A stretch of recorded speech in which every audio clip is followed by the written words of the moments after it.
ఇప్పుడు జ్యోతిష్యంలో చెప్పే పాయింట్, జ్యోతిష్యంలో చెప్పే పాయింట్ బాగా మీరు గుర్తు పెట్టుకోండి. మీ కళ్ళ ముందలే మనుషులు తిరుగుతూ ఉంటారు. ఆ వ్యక్తిని మీరు చూసినంత కాలం కొంచెం ఇబ్బందిదాయకమైన పరిస్థితి, అవసరం వస్తే ఆ వ్యక్తి తను కడుపు నింపుకోవటం కోసం మీ దగ్గరికి వచ్చి ఒక 5, 10, 100 ఎంతో కొంత డబ్బులు తీసుకొని, గమనించాలా, తీసుకుని జీవించిన వ్యక్తి అయి ఉండి కొంతకాలానికి అపర కుబేరుడైపోతాడు. ఆ జాతకం ఎలాగుంటదంటే, నీచబడిన గ్రహాలు ఎవరి అయినా ఉంటే మీరు కంగారు పడకూడదు. నీచబడిన గ్రహాలు, గురువు నీచబడ్డాడు, ఆయన మకర రాశిలో, మకర రాశిలో నీచబడ్డాడు. ఉచ్ఛా భావాధిపతులు లేక ఉచ్ఛా భావాలలో ఏ గ్రహాలు అయితే, అవి నైసర్గిక శుభగ్రహమైన నైసర్గిక పాపగ్రహమైనా కూడాను ఉచ్ఛా భావాలకు సంబంధం ఉండి ఉచ్ఛా భావాల్లో నీచబడితే రాజయోగం పడుతుంది. రాజయోగం పడుతుంది. ఇది ఎక్కడైనా విన్నారా మీరు? సార్ ఏమనుకోకుండా మరొకసారి రిపీట్ చేయరా ప్లీజ్? ఉచ్ఛా భావాలు అంటే 3, 6, 10, 11. ఉపఛాయ భావాలు, ఉపఛాయ భావాలు అనుకోండి. ఉపఛాయ భావాలన్నా ఉపఛాయ భావాలన్నా కూడాను వీటికి అధిపతులు అయ్యి నీచ క్షేత్రంలో ఉండినా లేక ఉపఛాయ భావాలలో ఏ గ్రహాలు నీచబడినా 3, 6, 11 + 10 భావాల అధిపతులు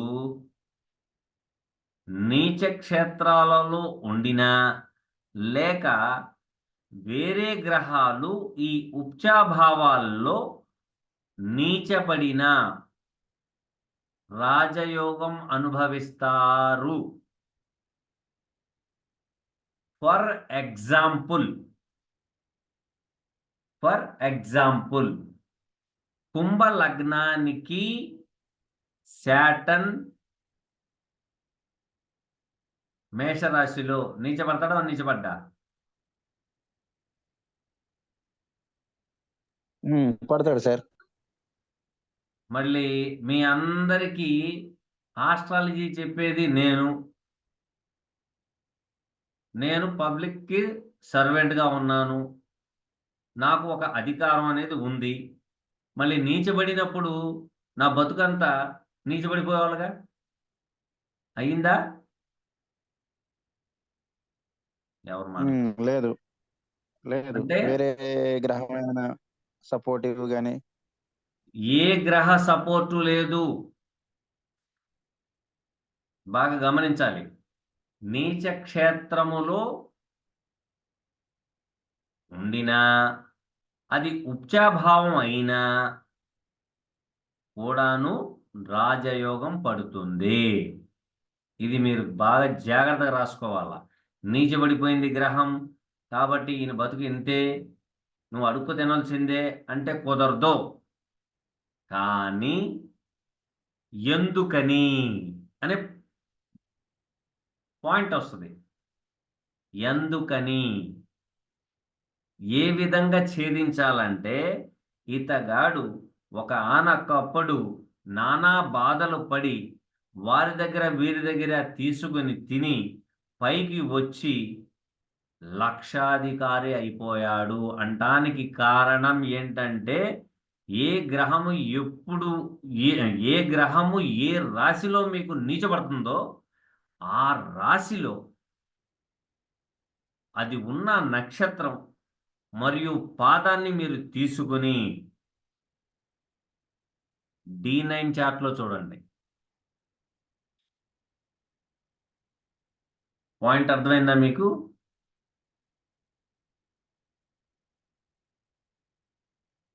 పాయింట్ అర్థమైందా లేదా సార్? సార్ ఇప్పుడు అది D9 లో ఎందుకు చూడాలి మళ్ళీ? సూక్ష్మదర్శిని, సూక్ష్మదర్శిని ఓకే ఓకే ఓకే. ఖచ్చితంగా మార్పులు వస్తాయి. అయితే ఈ మార్పులు రావడానికి కారణం ఏంటి? పాయింట్ క్యాచ్ చేయాలా? ఈ మార్పు రావడానికి కారణం ఏమిటి అనేది ఆలోచన చేస్తే దృఢ అదృఢ కర్మలు ఉన్నాయి. విన్నారు ఎప్పుడైనా? దృఢ కర్మ, అదృఢ కర్మ, దృఢ ఆగామి కర్మ కర్మ మూడు విన్నారా ఎప్పుడైనా? విన్నాను సార్, నేను విన్నాను. ఏమా శారదమ్మ గారు వినలేదా? రాధికమ్మ వినలేదా? సుకన్యమ్మ వినలేదా? సింగయ్య గారు వినలేదా మీరు? విన్నాను సార్. విన్నాం కానీ దాన్ని ఎట్లా యూజ్ చేయాలో తెలియదు సార్. విన్నారు, పాయింట్ అర్థం కాల. రాసుకోండి. దృఢ కర్మ, it is a fix. It is a fix. దృఢ కర్మ ఇట్ ఈజ్ ఎ ఫిక్స్. అదృఢ కర్మ, అదృఢ కర్మ ఇది మనిషిని చేంజ్ చేస్తుంది. దృఢ కర్మ అనేది మీ ఫెయిత్ రాసేసినట్టే, మీ దాంట్లో మీ డిస్నీలో ఉంది. కానీ అదృఢ కర్మ కూడా ఉంది. దృఢ కర్మ, అదృఢ కర్మ. దృఢ అదృఢ కర్మ అంటే మూడో పాయింట్. ఇది చూడండి. అదృఢ కర్మ అనేది మీ యొక్క డిస్నీ చేంజ్ చేస్తుంది. మీ యొక్క డిస్నీని చేంజ్ చేస్తుంది. దృఢ అదృఢ కర్మ అంటే మీ యొక్క కర్మని మార్చి మీరు చేసే పనులు శుభకార్యాలైతే హైకిస్తుంది, లేకపోతే అడుక్క తింటమే. దీన్ని ఏ విధంగా ఫిక్స్ చేశాడో తెలుసా పరాశర మహర్షి? దృఢ కర్మ స్థిర రాశి, అదృఢ కర్మ చరరాశి, దృఢ అదృఢ కర్మ త్రిస్వభావ రాశి. దీన్ని బట్టే నీచబడిన గ్రహాలు, వక్ర గమనములో ఉన్న గ్రహాలు ఇచ్చే ఫలితాలు. అందుకనే D9 chart is most important. ఇప్పుడు శ్రీనివాస్ గారు ఏదో చెప్పారు, D9 ఎందుకు వచ్చింది మధ్యలో అని.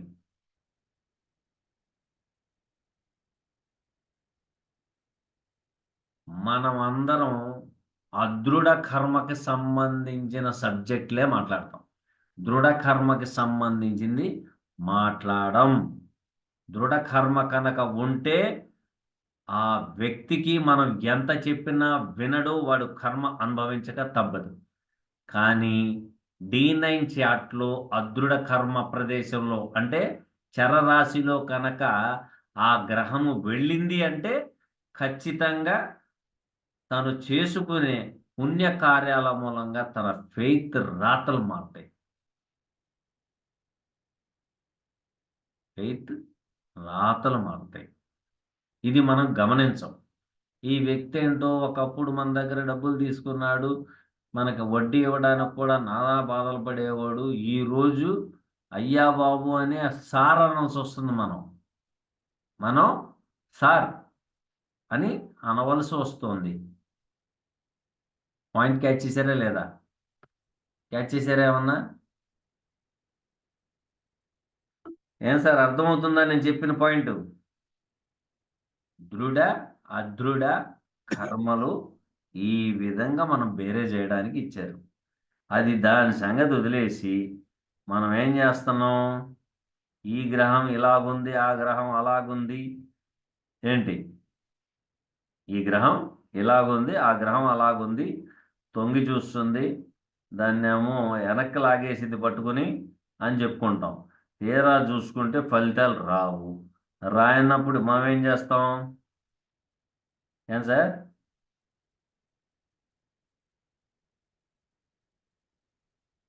సార్ సార్ ఒక గ్రహం ఎగ్జాంపుల్ తీసుకుని చెప్పండి సార్, కొంత ఆ. అర్థమైంది అందుకని. సరే, ఇప్పుడు థ్యాంక్ యూ. కుంభలగ్నం రాసుకోండి. కుంభలగ్నం రాసుకోండి. శని మేషరాశిలో వేయండి.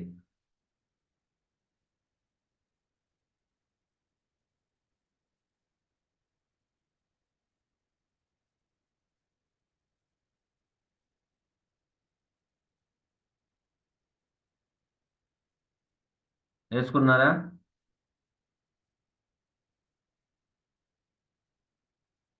వేసాం సార్. శని భరణి నక్షత్రం 3వ పాదం వేసుకోండి. మేష రాశిలో భరణి 3వ పాదం.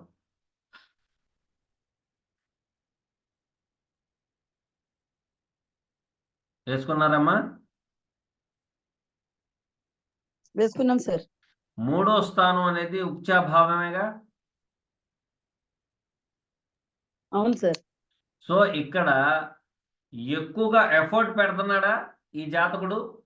ఒక కార్యాన్ని కానీ, ఒక ప్రయత్నం కానీ, ప్రతి దాంట్లో కూడాను ఎక్కువ శారీరక కష్టము, లేకపోతే మెంటల్లీ కష్టము, తయారు చేయడం, ఆలోచించడం, క్రియేటివిటీ చేయడం, రాతకోతలు చేయడం, లెక్కలు వేయడం, ఇది 3వ భావానికి సంబంధం. ఓకేనా? Okay sir. ఈయన 3వ భావంలో ఉన్న శని తృతీయ దృష్టితో ఎక్కడ చూస్తున్నాడు చూడండి ఒకసారి.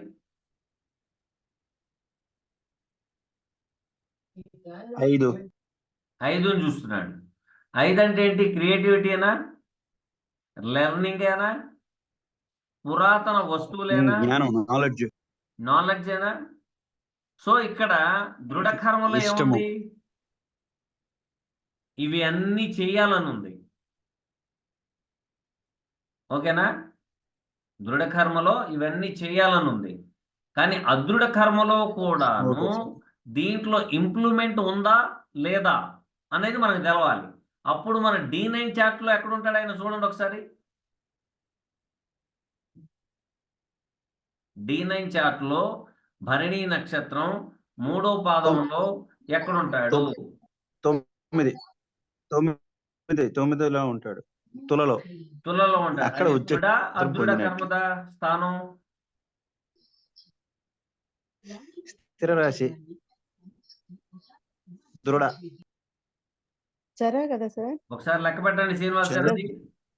చర రాశి కదా సార్? చర్రాజ్ సార్. చర్రాసేనా?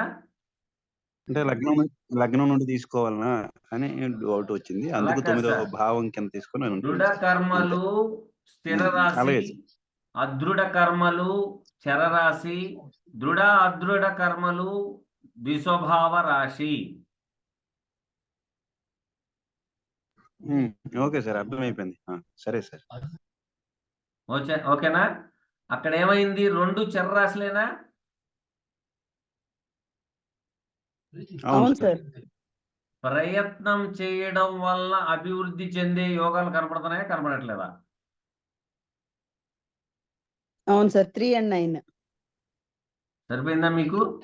3లో ప్రయత్నం జరిగితే 4 and 9 సక్సెస్ అయినట్లు. సరిపోయిందా? అదే కనుక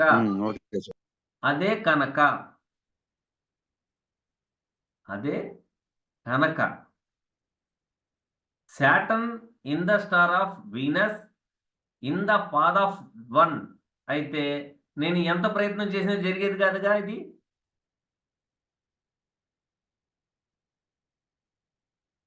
స్థిర రాశి అవుతుంది సార్ అప్పుడు పార్ట్నర్ తాలూకు ఎఫెక్ట్ ఉండేదేమో. ఖచ్చితంగా ఖచ్చితంగా అనుభవించక తప్పదు. ఓకేనా? సుకన్యమ్మ చెయ్యెత్తారు, చెప్పండి. సార్ నమస్కారం సార్.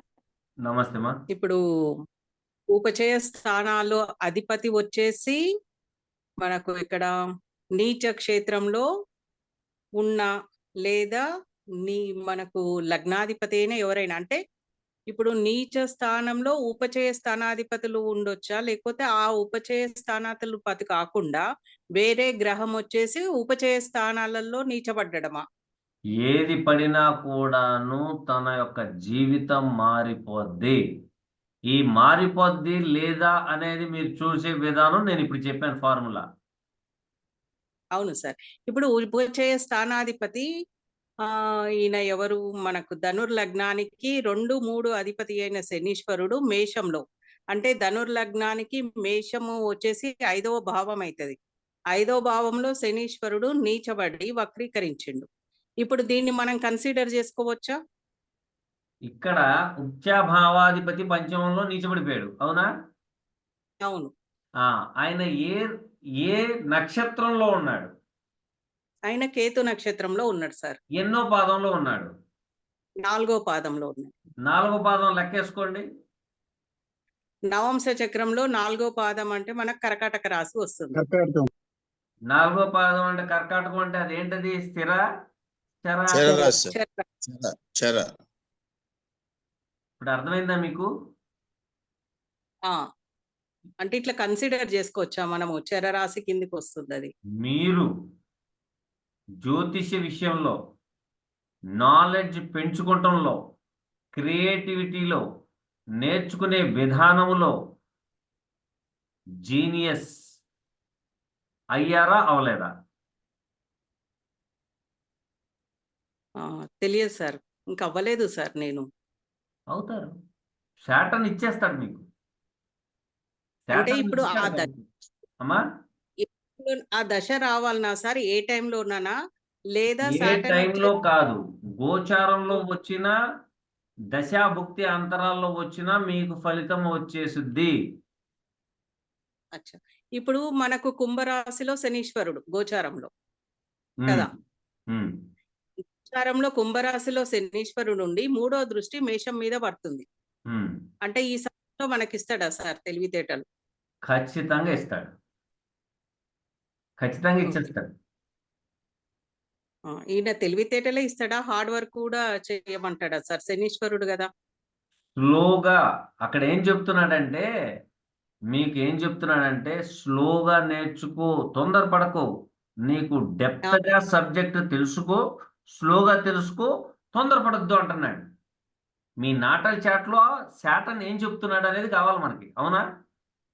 అవును సార్. 2, 3 అధిపతి 5లో కూర్చున్నాడు. 2 అంటే ఏంటి? నోరు. 3 అంటే ఏంటి? ప్రయత్నము, అవునా? అవును సార్. ప్రయత్నము. దేంట్లో ప్రయత్నం? నేర్చుకునే విధానములో, ఎక్స్ప్లెయిన్ చేసే విధానములో, సలహా ఇచ్చే విధానములో తొందరపడొద్దు, స్లోగా ఇవ్వు, 1కి 2 సార్లు ఆలోచించుకో. You must gain. మీకు వచ్చినా రాకపోయినా మీ నోటితో చెప్తే అది జరుగుద్దమ్మా. ఇది ఒకటి బాగా గుర్తుపెట్టుకోండి. కారణం ఏంటి? అంటే చరరాశిలో గ్రహం ఉన్నందుక sir. Saturn aspect on 2nd house. Okay, అవును, 10వ భావం. చూస్తున్నాడా లేదా? 10th ఆస్పెక్ట్ ఉంది సార్. తథాస్తు, శీఘ్రమే కార్యప్రాప్తిరస్తు. అయిపోయినట్టే అది. వాళ్ళు వచ్చి మళ్ళీ వెనక్కి తిరిగి వచ్చి మీకు ఎవరో బాగా ఇష్టమైన వాళ్ళు తప్ప ఏదో జరిగిపోయిన వాళ్ళు ఏం వెళ్తాంలే అనుకునే వాళ్ళు చాలా మంది ఉంటారు, చూసుకోండి. సార్ తిట్టినా కూడా జరుగుతుందా సార్? చెప్పండి సార్. తిట్టినా కూడా జరుగుతాయి సార్ అవి? ఖచ్చితం, ఖచ్చితం. ఎందుకంటే సాటర్న్ ఈజ్ పవర్ఫుల్. ఓకేనా? ఇప్పుడు నేను చెప్పింది మీకు అర్థమైందా, అర్థం కాలేదా? మళ్ళీ ఇంకోసారి చెప్పనా? రాధికమ్మ, సుకన్యమ్మ, తర్వాత శారదమ్మ, రవి గారు, వెంకటేశ్వరరావు గారు, మూర్తి గారు సార్ చెప్పండి. నీచ పడితే మాత్రమే ఇలా చూడాలనా, అన్ని గ్రహాలను ఇలాగే చూడాలా? ఏ గ్రహాన్నైనా చూడాలి. ఉచ్చాభావాల్లో ఉన్న గ్రహాలు అంటే ఉచ్చాభావాధిపతి నీచబడినా లేక ఉచ్చాభావాధిపతి నీచబడినా, ఎవరు నీచబడినా కూడా ఇదే చూడాలి. ఈ విధంగా చూసినప్పుడే ఈయన పైకి బాగుపడతాడా, బాగుపడ్డా, వీనికి ఏ విధమైన మనం ప్రిడిక్షన్ ఇవ్వాలి అనేది మనం చూసుకోవాలి. చూసుకుంటే సరిపోతుంది. అలైన్మెంట్ చేసుకుంటూ వెళ్ళిపోతే సరిపోతుంది. ఇది ఓకేనా? నీచపడిన గ్రహాలకు మాత్రమే కదా సార్, ఇవి నీచపడిన గ్రహాలు మాత్రమే. అందుకనే నీచబడింది అవును, అవి నీచబడింది మాత్రమే రిజల్ట్ ఇవ్వవని అనుకుంటాం, కానీ అందువల్ల అవి ఇస్తాయి అని సార్ ఇస్తాయి. చెప్పేది. ఇస్తాయి. పాజిటివ్ గా ఉన్నవి ఎలాగో పాజిటివ్ ఇస్తాయి. Though it is negative, it okay gives the positive results. Okay, అట్లానా? Okay okay. సార్ ఇందాక చెప్పిన దాంట్లో 2, 3 అధిపతి అని తీసుకున్నాం కాబట్టి 2 కాబట్టి కుటుంబము, 3 కాబట్టి ఇరుగు పొరుగు వారు, వాళ్ళ సహాయ సహకారాలతో కూడా జరిగే అవకాశం ఉండొచ్చు కదా ఇది. జరుగుద్ది జరుగుద్ది సార్. ఎప్పుడైతే మనము 2 అనగానే నోరని తీసుకుంటున్నాం, 3 అనగానే ప్రయత్నం అని తీసుకుంటున్నాం. 2 కుటుంబాన్ని కూడా సూచిస్తుంది కాబట్టి కుటుంబ సహాయ సహకారాలు, 3 అంటే ఇరుగు ఇరుగు పొరుగు వాళ్ళు పొరుగు వాళ్ళ కాబట్టి, మూలంగా అలాగే కూడా తమ్ముళ్ళు నైబర్స్ చెల్లెళ్ళు కాబట్టి. అదే నైబర్స్. ఓకే, మూర్తి గారు మీరు హ్యాండ్ రైస్ చేశారు, చెప్పండి. సార్ ఇంకొకసారి చెప్పండి సార్. ఉచ్ఛ భావాధిపతులు లేదా ఏ గ్రహమైనా కూడాను నీచబడిన శుభ ఫలితాలు వస్తాయి. శుభ ఫలితాలు వస్తాయి. కంగారు పడిపోయి నా జాతకంలో 2 గ్రహాలు నీచబడిపోయినాయి, నా జాతకంలో 3 గ్రహాలు వక్ర గమనంలో ఉండిపోయినాయి, ఈ ఇరకాటంలో పడిపోయి నా జీవితం ఇంతే అనేది అనుకోవద్దు. దీంట్లో మనం అలైన్మెంట్ జాగ్రత్తగా చేసి వారికి ఇవ్వాల్సింది రెమెడీ మనం ఇస్తే చాలు.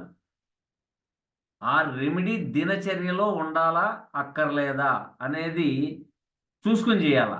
దినచర్యలో ఉండాలంటే 6 సంబంధం రావాలా. దినచర్యలో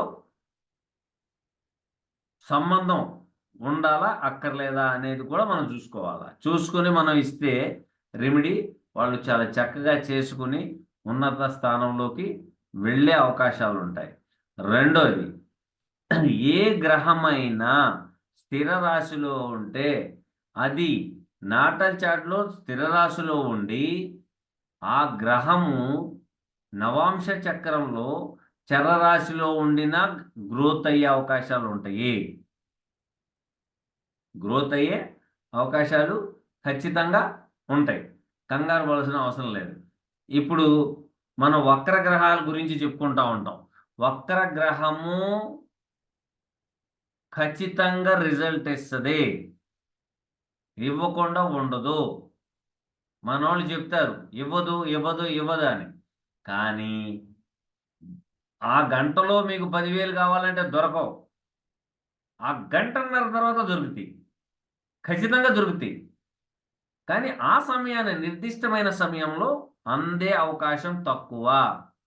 మీకు రావలసిన పెద్ద మొత్తం డబ్బులు ఫలానా డేటు ఫలానా టైం ఇచ్చాడంటే ఆ టైంలో వస్తాయా రావా అనేది కూడా ఈ విధంగానే మనం చూసుకోవాలి. ఓకేనా? శారదమ్మ చెప్పండి. అదే సార్ మీరు చెప్పిందే, ఆ గ్రహం వర్తిస్తే ఎలా ఉంటుంది అనేది అడగబోయాను, మీరు అది చెప్పారు. ఓకే డన్ మా. తర్వాత ఇంకొకటి సార్, చెప్పండి. ఇంకొక డౌట్ ఉందండి. ఒక లగ్న గ్రహాలకి లగ్న డిగ్రీలకి ఒక 4-5 అటు 4-5 ఇటు 2-3 గ్రహాలు ఉంటే దాని ఎఫెక్ట్ ఎట్లా ఉంటుంది? గుడ్ క్వశ్చన్ అమ్మా. ఈ 4 గ్రహాల్లో ఏ గ్రహం ముందలు వచ్చింది? ముందు ఏ గ్రహం వస్తుందో ఆ గ్రహ ఫలితమే ఉంటది. దాటిన గ్రహం మరి వెనకున్న గ్రహం వెనుకున్న రాలేదు. గ్రహం కూడా ఇస్తుంది. వెనుకున్న గ్రహం కూడా ఇస్తుంది ఫలితం. ఆ ఫలితం ఎలాగుంటది అనేది ఆ లగ్నానికి వెనుక ఉన్న గ్రహానికి వచ్చిన భావాలు, ఆ గ్రహం యొక్క కారకత్వం. ఇప్పుడు ఒక 2 గ్రహాలు 8 డిగ్రీలు దాటిపోయి లగ్న భావానికి దాటిపోయి 8 డిగ్రీల లోపు ఉన్నాయి కాబట్టి అవి కూడా ఇస్తాయి ఫలితం. అది ఎప్పుడు ఇస్తాయి? జాతకం చెప్పుద్ది యోగం ఉంది అని. జాతకం చెప్పుద్ది యోగం ఉంది అని. దశ చెబుతుంది ఫలానా సమయంలో అనుభవిస్తామని. జాతకం చెబుతుంది యోగం ఉన్నది అని. దశ చెబుతుంది ఫలానా టైంలో అనుభవిస్తామని. ఇది బాగా గుర్తుపెట్టుకోండి. దాన్ని బట్టే మీకు ఫలితాలు వస్తాయి. వేరేది ఏ విధంగా రావు. అలాగే జ్యోతిష శాస్త్రంలో మెయిన్ గ్రహాలు నేను ఆల్రెడీ చెప్పాను. Jupiter and Rahu, Ketu and Saturn. Rahu, Ketu and Jupiter, Saturn is most important in astrology. ఇవి మెయిన్. వీటిని దాటుకుని మనం వెళ్ళలేం. ఓకేనా? కాబట్టి ప్రతి ఒక్కళ్ళు ఇప్పుడు నేను క్వశ్చన్ పెడతాను. ఆ క్వశ్చన్కి ఈ వ్యక్తికి ఎవరు కంట్రోల్ చేస్తారు అనేది మీరు చెప్పాలా. ఇప్పుడు క్వశ్చన్ పెడతాను. నిన్న ఒక సలహా ఇచ్చింది ఆవిడ, రమాదేవి గారు, క్వశ్చన్ అడగండి సార్, దాన్ని బట్టి మీకు వీళ్ళకి ఎంతవరకు ఉన్నది ఏంటనేది మీరు గమనిద్దురు కానీ అన్నారు. నేను పెడుతున్నాను, దానికి ఫాలో అవ్వండి. ఓకేనా? థ్యాంక్ యూ వెరీ మచ్ అండి.